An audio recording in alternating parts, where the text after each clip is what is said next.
और जब हुक्मरानों से रोजगार की उम्मीद खत्म हो गई तो पाकिस्तानियों ने एक ऐसा कारोबार शुरू कर लिया जिसने कई पाकिस्तानियों की जिंदगी बदल दी। और शहबाज भी अब इन महान पाकिस्तानियों से प्रेरित होकर इसे बिजनेस मॉडल के सहारे ही दुनिया में पाकिस्तान को चमकाना चाह रहे हैं। ये बिजनेस है भीख मांगने का।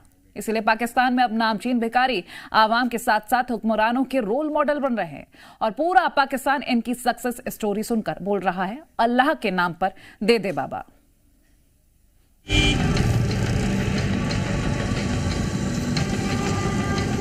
अल्लाह के नाम पे दे दे मौला, बाबा के नाम पे दे दे मौला, बेरोजगारी के नाम पे दे दे रे बाबा। अल्लाह के नाम पे दे दे मौला, बाबा के नाम पे दे, अल्लाह के नाम पे दे दे मौला, बाबा के नाम पे दे दे मौला, बेरोजगारी के नाम पे दे दे रे बाबा। अल्लाह के नाम पे दे दे मौला, बाबा के नाम पे दे। जब बाहर जाता हूँ तो दुआ करता हूँ कि या अल्लाह मेरे जो बरादर मुल्क के जो सरबराह हैं वो ये न समझे कि मैं कुछ मांगने आया हूँ। मेरा नाम है शौकत भिखारी। मैं रोज का 1000 मुल्तान में कमा रहा हूँ। शौकत भिखारी मुल्तान की सड़कों का शहजादा बन गया। भीख मांग मांग कर अपना कुल बैलेंस बना लिया है। 48 लाख मेरी 2 कोठियाँ, 1 करोड़ की मेरी बीमा है। अल्लाह के नाम पे दे दे। कि यहाँ इशारे पे जो है वो एक अंकल भीख मांगते हैं, लोगों से जो है वो भीख मांगते हैं, लेकिन उनके पास अपना जाती 10 मरले का घर है। इसके अलावा उनके पास गाड़ी भी है। उन्होंने अपने घर में नौकर चाकर भी रखे हुए हैं। अल्लाह के नाम पे दे दे मौला, बाबा के नाम पे दे दे। मैं एक दिन घर में अकेली थी, मैं उनके बेसमेंट में गई तो उनके बेसमेंट में ना यू कैटअप्स वगैरह थे, कपड़े थे भिखारियों वाले, वो वहाँ पे चेंज करते थे और भीख मांगने जाते थे। सारा घर भीख मांगने जाते थे? जी। सहूलियात। उनके घर में अपना जिम था, स्विमिंग पूल था, 2 फ्लैट्स हैं, कार है और अपना बिजनेस भी है। बिजनेस भी कर रहे हैं? जी जी। और मुझे ये बताएं कि घर वाले सब वहीं रहते हैं? जी जी। बात है। इतनी अमीर कैसे हुई? भीख मांग कर।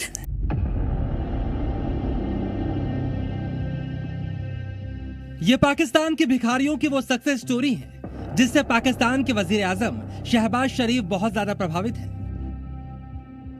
पाकिस्तान में इन सफल भिखारियों को काफी इज्जत से देखा जाता है। इनके इंटरव्यू किए जाते हैं। मेरे साथ मौजूद हैं इस वक्त पाकिस्तान के सबसे अमीर कबीर भिखारी जिनका नाम है शौकत भिखारी। तो आइए इनसे जानते हैं कि इनके पास इनके अकाउंट में जो लाखों रुपए बल्कि मिलियंस रुपए महफूज उन्होंने किस तरह कमाए हैं। पाकिस्तान के इन भिखारियों में से कुछ के पास करोड़ों का बैंक बैलेंस है, कुछ के पास पौश इलाकों में आलीशान कोठियां हैं, तो कोई भीख मांगकर परिवार समेत विदेश शिफ्ट हो गया है। कहानी ये है कि ये मलेशिया से पाकिस्तान आई हैं और मलेशिया में इनके पास अपने फ्लैट्स हैं 2 और गाड़ी है और सारे घर वालों को इन्होंने मलेशिया शिफ्ट कर दिया है। लेकिन ये मलेशिया कैसे गई, कैसे इतनी अमीर हुई, वो कहानी ये कि भीख मांगकर, पाकिस्तान में भीख मांगकर ये अंधी बन के भीख मांगती थी और हाथ में किताब रख के भीख मांगती। पाकिस्तान में ऐसे इंटरव्यू इसलिए हो रहे हैं ताकि ज्यादा से ज्यादा लोग इनकी सक्सेस स्टोरी से प्रभावित हो सकें और अपने पैरों पर खड़े हो जाएं। बिना किसी हुनर, 1 पैसे का इन्वेस्ट किए बगैर पाकिस्तान में भिखारी करोड़पति बन रहे हैं। शहबाज ने इसी पैटर्न को फॉलो करते हुए अब पाकिस्तान को भी नंबर 1 बनाने की मुहिम शुरू कर दी है। मैं कहता हूँ कि हम दुनिया का नंबर 1 मुल्क बनेंगे भीख मांगने में। लेकिन मुल्क का वजीर आजम किस तरह मुल्क के भिखारियों से प्रेरित हो रहा है, हम आपको एक एक करके समझाते हैं। सबसे पहले आप मिलिए पाकिस्तान के मुल्तान के मशहूर भिखारी शौकत से, जो अंग्रेजी बोलकर भीख मांगता है। बिस्मिल्लाहिर्रहमानिर्रहीम। अल्लाह के नाम से शुरू करता हूँ जो बहुत बड़ा मेहरबान और निहायत ही रहम करने वाला है। माय नेम इज शौकत भिखारी। मेरा नाम है शौकत भिखारी। पाकिस्तान में शौकत भिखारी का नाम काफी इज्जत से लिया जाता है क्योंकि वो दिन रात मेहनत करके इतना बड़ा आदमी बना है। शौकत भिखारी बहुत फख्र से पूरे पाकिस्तान को अपनी सफलता का राज बताते हैं। बस शहबाज शरीफ भी अब सऊदी अरब, यूएई या चीन से सीधे पैसा नहीं मांगते, सिर्फ बिजनेस करने की बात करते हैं। अब ये मुल्क पाकिस्तान से क्या बिजनेस करेंगे तो बार बार शहबाज की जिद के बाद खैरात जेब में डालकर शहबाज को चलता कर देते हैं। उनका और आपका सौदा बन नहीं रहा, अब आप जिद कर रहे हैं। तो अब आप जिद कर रहे हैं तो क्या पता हो सकता है अभी भी कोई $500 मिलियन, कोई $1 अरब को ऐसे बोले यार 4 दफा आ चुके हैं हमारे घर पे, बेचारों ने तंग हुए, गरीब रिश्तेदार होता है ना बेचारा, आके पुराने ताल्लुकात, अब्बा अम्मा के ज़माने के अच्छे ताल्लुकात होते हैं, अब बच्चे आ चुके होते हैं, लेकिन वो अब्बा की ताल्लुक की शर्म में बच्चे कहते हैं अच्छा चलो यार ठीक है मैं क्या कर सकता हूँ, तो क्या करते हैं लोग, कहते हैं चलो यार तुम्हारे घर में आके खाना खा लेता हूँ। तो वो हो सकता है आके कोई खाना खा ले और उस खाने के दौरान कोई 1500 रुपए बच्चों को उनके ईदी वीदी पकड़ा दे।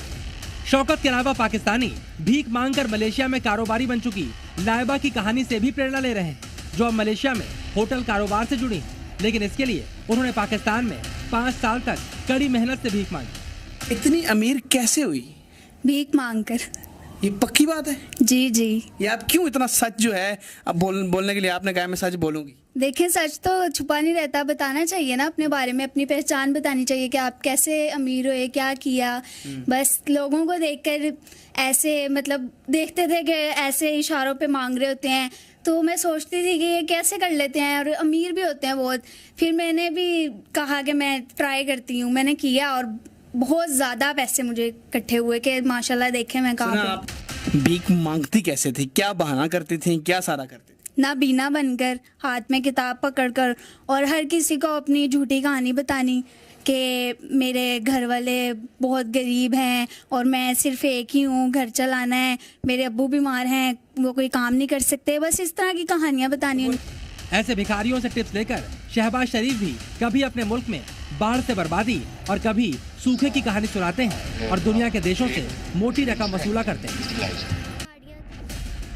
इस बीच पाकिस्तान में एक ऐसी MBBS डॉक्टर भी सामने आई है जिसकी शादी एक भिखारी फैमिली में हो गई। इन शातिर भिखारियों ने लड़की को 4 महीने तक अपने पेशे की हवा तक नहीं लगने दी, लेकिन एक दिन अचानक ये राज खुल गया।